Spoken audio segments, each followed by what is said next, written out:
अल्लाह वाला, ये अल्लाह वाले जो है अल्लाह वाले, वो नमाज छोड़ करके अल्लाह वाला नहीं हुए ना, नमाज पे कायम रहे, नमाज पे कायम रहे, नमाज की तबलीग करते रहे, नमाज की पाबंदी करते रहे, दुनिया का आराम छोड़ा नमाज के लिए, रात की नींद कुर्बान की नमाज के लिए, सर्दियों के मौसम में उठ करके ठंडे पानियों से वजू किया, गुस्ल किया नमाज के लिए। अल्लाह भी फरमाता है, हुक्म रबी भी है नमाज का, नबी ने फरमाया नमाज मेरी आंखों की ठंडक है। अब तो कुछ ऐसे पीर भी पैदा हो गए जो कहते नमाज की जरूरत ही नहीं है। पीर ना बोलो ना पीर ख्वाजा साहब ये कोई पीरी ऐसा है नमाज रोक दे?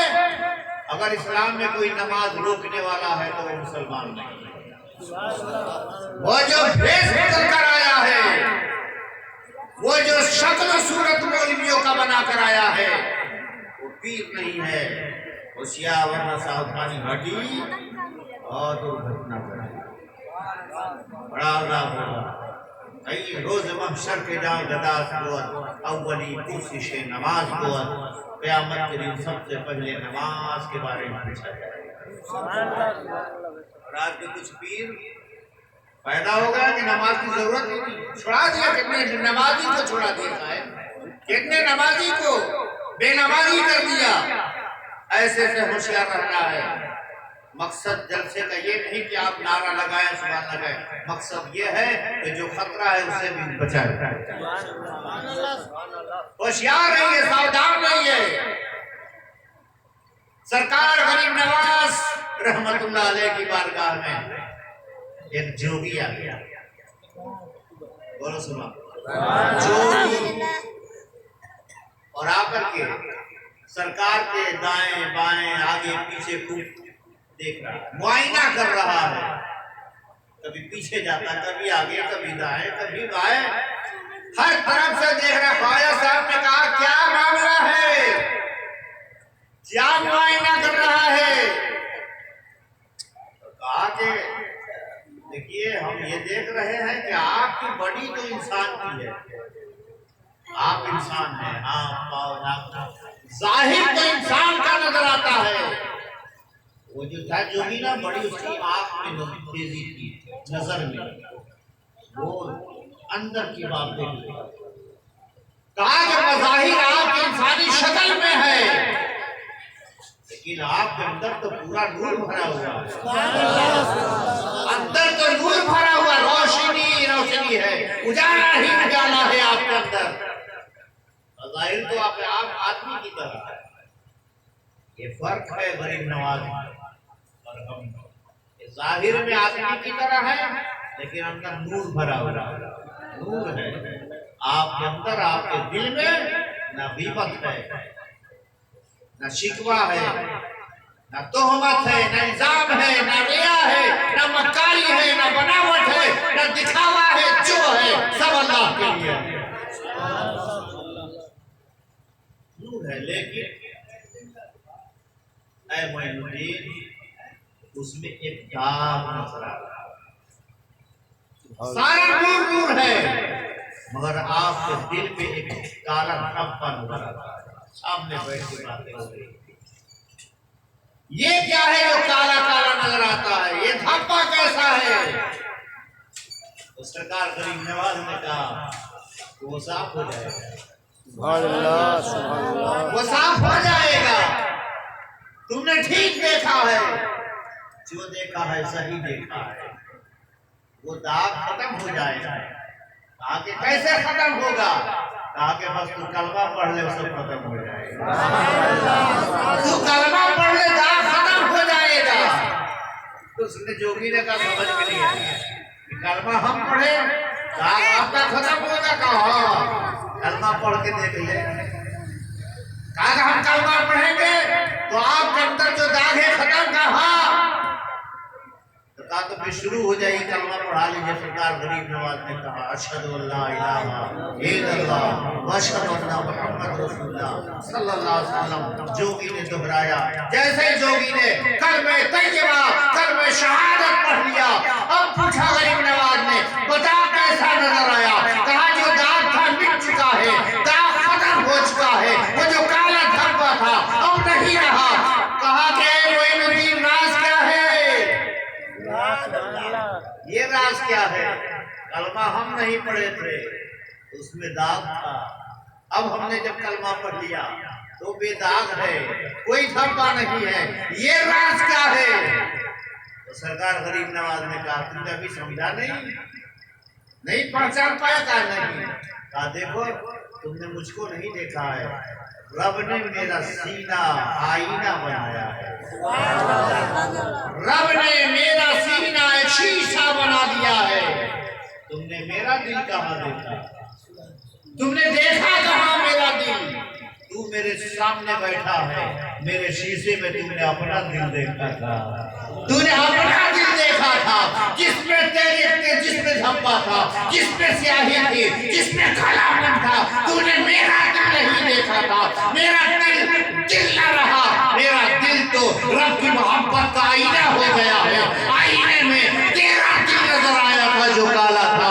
जब कलमा पढ़ लिया है, अल्लाह ने तेरा सीना भी नूर से भर दिया। अल्लाह ने तेरा सीना भी नाक से पाक कर दिया। क्या मतलब?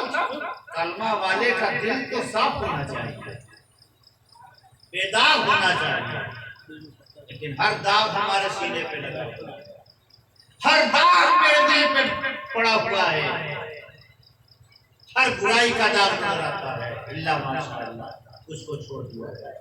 नफरतें इसके अंदर है, बिगाड़ इसके अंदर है, किन का नाम लो, तमाम तरह की बुराइयां, तमाम दाग धब्बे इसमें पड़े हुए हैं। कोशिश कीजिए कि वो जो कलमा तैयबा है वो मुकम्मल उस कलमा के हिसाब से हमारा दिल बन जाए, उसका जो हुस्न है, उसका जो नूर है हमारा अंदर उतर जाए। अगर हमने ऐसा किया तब जाकर के हमारा दिल जो है पाक साफ सुथरा हो जाएगा। फिर अल्लाह ताला हमें हमसे प्यार करने लगेगा, अल्लाह के प्यारे और महबूब हो जाएंगे। सिर्फ कलमा पढ़ लेना काफी नहीं, कलमा की हिफाजत भी करनी है। सिर्फ ला इलाहा इल्लल्लाह पढ़ लेना ही काफी नहीं, बल्कि ला इलाहा इल्लल्लाह के हिसाब से चलना भी चाहिए। हमारी जिंदगी के एक एक काम ला इलाहा इल्लल्लाह के दायरे में होना चाहिए। ला इलाहा इल्लल्लाह पढ़ने के बाद जो जिम्मेदारियां हमारी होती हैं, उन जिम्मेदारियों पे हमें खड़े उतरना चाहिए। उसका मतलब क्या होगा? ये जिक्र की महफिल का मकसद क्या है? घर में, तमाम घरों में माँ बहनें हर रोज बर्तन साफ करती, सुबह भी एक ही लोटा है, सुबह भी मांज रही है, दोपहर भी, रात भी। क्यों? सुबह धोया था तो फिर दोपहर रात में कहा, दोपहर में धोया फिर रात में क्यों? कहा कि वक्तन फौक्तन 2-4 घंटे के बाद ये काला होने लगता है, ये गंदा होता है, ये मैला हो जाता है। इसको इसलिए मांजते हैं ताकि इसमें रोशनी पैदा हो जाए, चमक आ जाए, इसमें लाइट पैदा हो जाए। अगर बात ये सही है कि अगर मांजने से बर्तन चमकदार हो जाता है तो नबी करने से दिल चमकने लगता है, रब रब करने से सीना रोशन हो जाता है, अल्लाह की महफिल में आने से वजूद मुनव्वर हो जाता है। नारे तकबीर, नारे रिसालत, वजूद मुनव्वर हो जाता है। अल्लाह के नूर की रहमतों के नूर उतरने लगते हैं। लोगों अपना सब कुछ उस रब के हवाले कीजिए। जो है आपके पास सब रब का, जो आपके पास है वो सब रब का, आपका हमारा हर चीज मेरे रब की है। बज़ाहिर हमारे पास है, इमारत रब की, जिंदगी का एक एक लम्हा, एक एक काम, एक एक चीज सब रब्बे कायनात है, अपना किसी का कुछ नहीं है। रब्बे प्यार नबी सल्लल्लाहु अलैहि वसल्लम इरशाद फरमाते हैं कि तीन शख्स थे, तीन लोग। एक गंजा था, सर पे बाल नहीं थे। एक कोढ़ी था, उसके बदन में कोढ़ी की बीमारी थी। और एक अंधा था।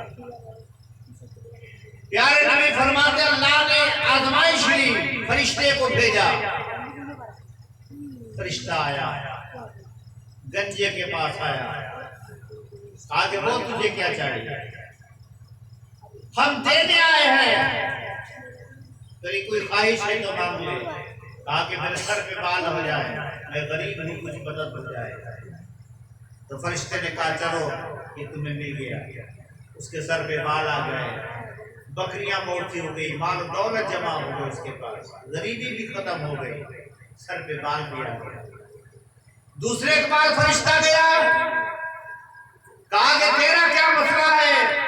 कहा कि मैं बड़ी परेशान हूँ ये कोढ़ी से, अगर ये ठीक हो जाए तो बड़ी मेहरबानी, और कुछ इमदाद हो जाए। तो फरिश्ते ने अल्लाह की अता से उस कोढ़ी को ठीक कर दिया, और उसे भी गाय भैंस बकरियां दे दी, माला माल कर दिया। अंधे के पास दिला गया। फरिश्ते अंधे से कहा तुझे कुछ चाहिए? कहा कि नूर आ जाए आंख में, आंख रोशन हो जाए तो बड़ी बात हो जाएगी। फरिश्ते ने कहा कि और कुछ? कहा कि आंख में रोशनी आ जाए, कुछ माली इमदाद हो जाए। फरिश्ते ने दुआ की, आंख में रोशनी आ गई। बहुत सारे माल, ऊंट वगैरह, खेत बधार बहुत उसके हो गए। ये तीनों के तीनों खुशहाल हो गए। शोहरत दूर तक हो गई इनके दोनों को। अल्लाह ने अब आजमाइश आई। अब वो एक फरिश्ता आया, वो गंजे के पास, कहा कि भाई दे दो कुछ अल्लाह के नाम पे, अपने माबूद हकीकी के नाम पे कुछ दे दो। आप कहाँ से दे, हम उसी तरह परेशान आ रही है, हाथ दबा हुआ है, बड़ी मुसीबत है, इनका लेना उनका देना, हम कहाँ से दे पाएंगे? इनकार कर गया, साफ इनकार कर गया। फरिश्ते ने कहा हमने सुना कि तू पहले गंजा था। और किसने कहा गंजा था? हम तो बड़े शुरू से सेहतमंद आदमी हैं, हम तो सर पे बाल हमेशा रहा, हम कब गंजा हुए थे? चलो निकलो यहाँ से। जाते हुए फरिश्ते ने कहा चलो जैसा थे वैसा ही करेगा, पहले जैसा थे वैसा ही। फौरन गंजा हो गया। फरिश्ता का जाते ही सारे जानवर वगैरह मर के खत्म हो गए। बात समझिए। या दूसरे के बाद फरिश्ता आगे दे दो अल्लाह के नाम पे। हम कहाँ से दे, हमारे पास कहाँ है? सुना तो बड़ा अमीर का नहीं साहब, हम बहुत परेशान है, लेन देन है, कर्ज वाला, हम नहीं देंगे, चलो निकलो। तो फरिश्ते ने कहा मैं सुना कि तू बहुत पहले कोढ़ी था। किसने कहा हम कोढ़ी थे? चलो भागो यहाँ से। हम कहाँ कोढ़ी थे, हम तो खानदानी रईस आदमी, आप बड़ी दौलत वाले। फरिश्ते ने कहा ठीक है, तुम जैसा था पहले वैसा ही है। रिश्ता गया, कोढ़ की बीमारी हो गई, जानवर वगैरह खत्म हो गए, गंजा भी गंजा हो गया, उसके भी दौलत खत्म हो गई, ये भी बर्बाद हो गया। जब अंधे के पास फरिश्ता गया, अल्लाह के नाम पे अंधे ने कहा अब तो रोशनी है आंख में। क्या कहा? अल्लाह के नाम पे कहा। सारे ऊँट खड़े हैं, जितना ले जाना है ले जाओ।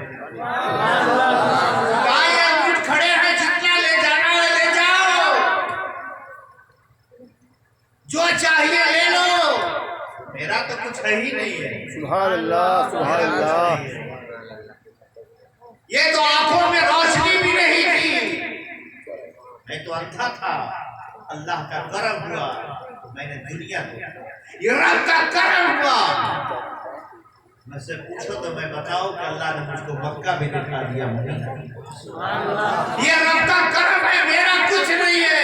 ये खेत, ये बाग, ये बगीचे, ये जानवर, ये ऊँट बकरियां, गाय भैंस सब उसी रब के हैं। जो ले जा रहे ले जाओ, तुम कहो तो अपने रब के लिए मैं अपनी जान दे दूं।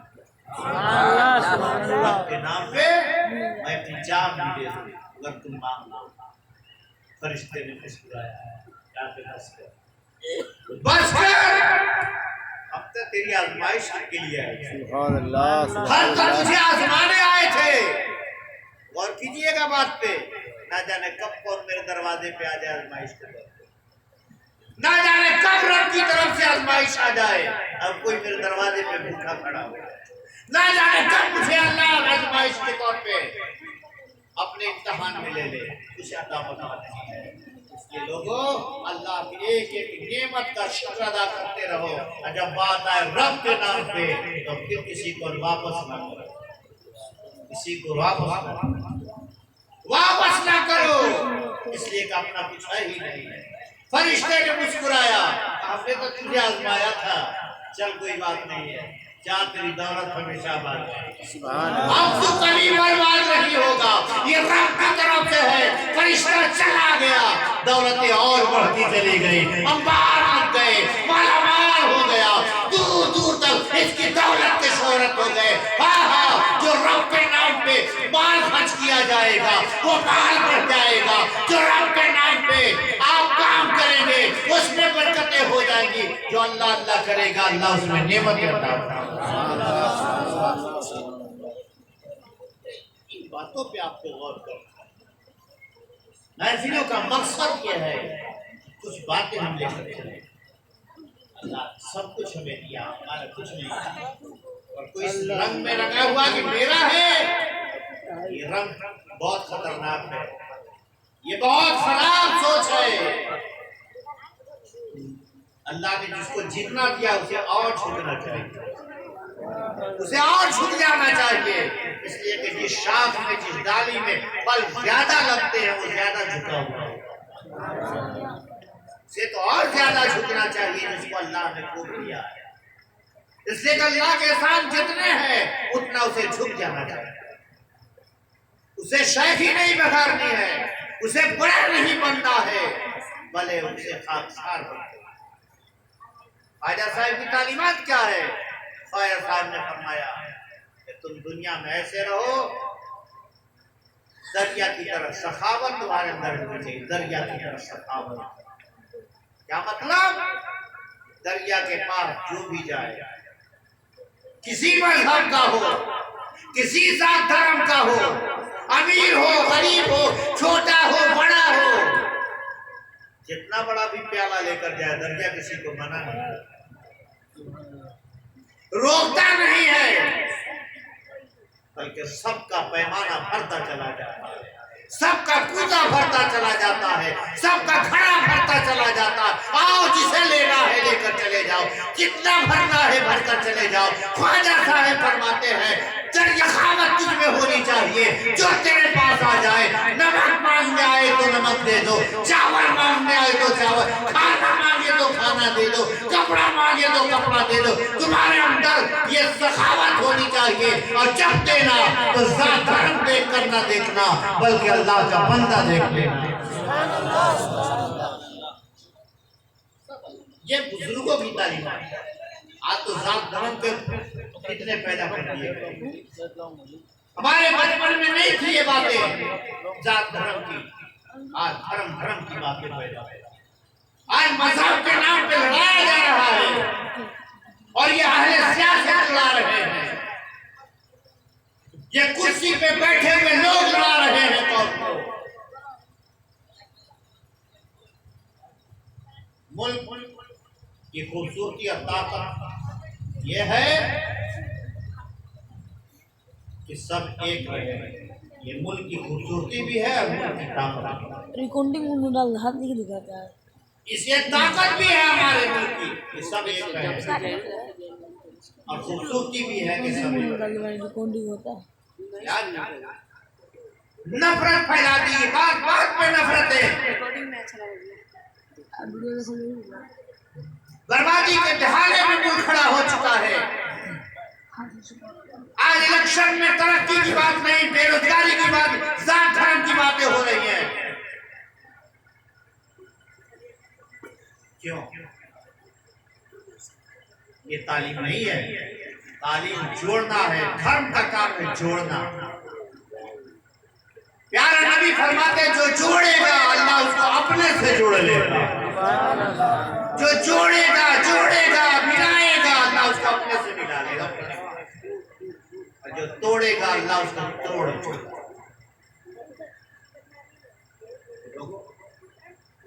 आज हिजाब का मसला खड़ा हो गया हिंदुस्तान में, सियासत का नज्र हो गया,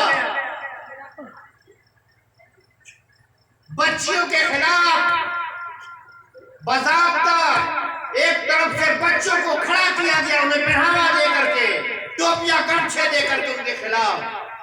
सारे मुसलमान इस बात पे खुश हैं, हम भी खुश हैं, मुबारकबाद देते हैं उस बच्ची को जिसने हौसला को बुलंद रखा। आज सारे मुसलमान खुश हैं, आप भी खुश हैं, सही है। उस बच्ची के हौसले पे खुश हैं जी जी। इनामात उसे दिए जा रहे हैं मुसलमानों।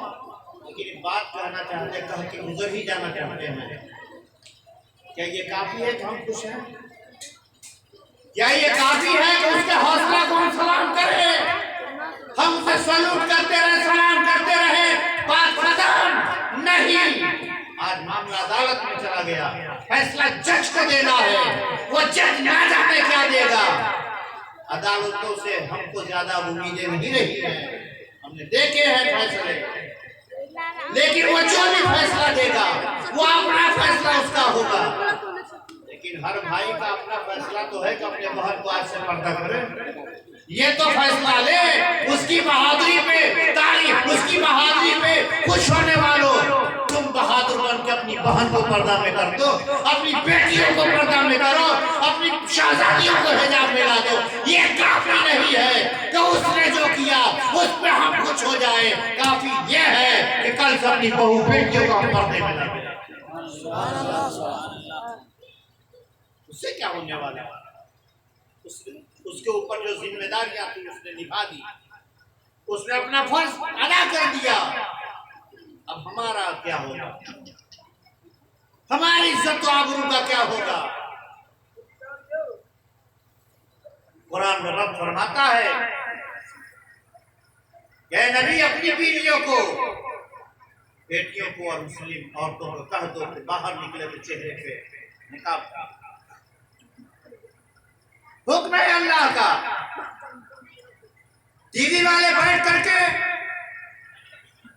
बेपर्दगी फैला रहे हैं, फैला चुके हैं, और हम पर्दे में आना चाहते हैं तो उसको बुरा कहते हैं। वो एक आरिफ मोहम्मद खान है गवर्नर इंडिया में, वो आज बैठ करके इंडिया टीवी पे, इंडिया न्यूज पे दीन सिखा रहा था। आरिफ मोहम्मद खान सिखाएगा दीन, उसे क्या हक है दीन सिखाने के लिए?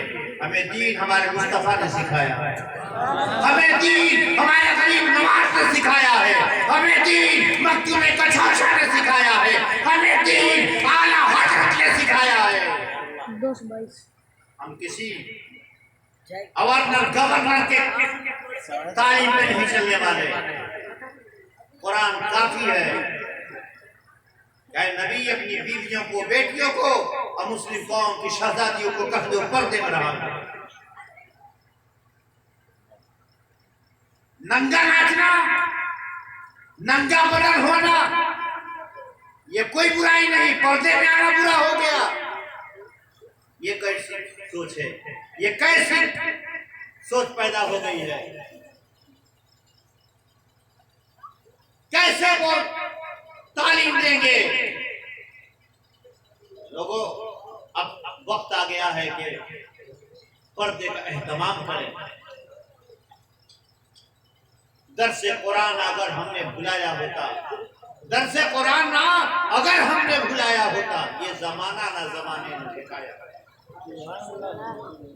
ये हमारी खेती है, हमने बेपर्दगी की है, जिसकी वजह से आज ये मसला खड़ा हो गया। वरना सिखों से कोई नहीं कह रहा कि पगड़ी उतारो, इसलिए उन्होंने अपना शेवा बना। क्यों? मुसलमानों, प्यार मोहब्बत को तोड़ तोड़ करके, हिजाब के नाम पर के, धर्म के नाम पे, अभी चंद दिनों पहले वो अवैसी को गोली मारी, उनकी गाड़ी खड़ी, नफरत फैलानी तो क्या, वो कौन थे सबने देखा। इस तरह से मुल्क चलेगा, इस तरह से। मैं कहना चाहता हूं मुसलमानों, नौजवानों, आपको जज्बात में नहीं आना है, आपको अपनी कल की जिंदगी के बारे में सही फैसला करना है। ये आज जिनके साथ आप जुड़े हुए हैं, जो सियासी पार्टियां हैं, आपके साथ नहीं है। उधर हिजाब का मसला उठा कर्नाटक में, और पार्लियामेंट में मजलिस के इम्तियाज जलील ने पार्लियामेंट में उसकी आवाज उठाई। हर बात में वो बात उठाते हैं, 3 तलाक में ओवैसी ने बात उठाई। ओवैसी की पार्टी ने पार्लियामेंट में हिजाब के खिलाफ बात की, बच्चियों की हिमायत में। और आज अखिलेश के सामने मैं घुसा लगा कर पूछ रहा था चैनल वाला अखिलेश यादव, ये हिजाब के बारे में कहो तो क्या हुआ, सुना नहीं रहा, सुना नहीं रहा। हमारे बच्चियों के हिजाब के बारे में अखिलेश को सुना नहीं रहा, कुछ बोल नहीं रहा है। वो अब ऐसी पार्लियामेंट में चिल्ला रहा है कि बच्चियों को हिजाब करना जरूरी है। आने वाले दिन में मुसलमानों तुम्हें पतंग उठाना पड़ेगा, पतंग लहराना पड़ेगा।